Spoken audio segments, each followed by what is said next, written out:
How to replace the waste toner container. I'm going to show you how to replace the waste toner container. Below the main door, the waste toner container is located next to the paper trays. For access, we must open the main door. Here you can see a little groove and a toner icon where you can open the door.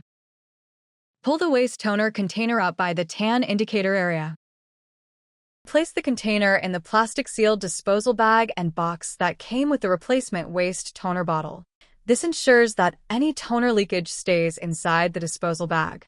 Then place it in your Fujifilm Business Innovation supplied recovery box for us to collect on request.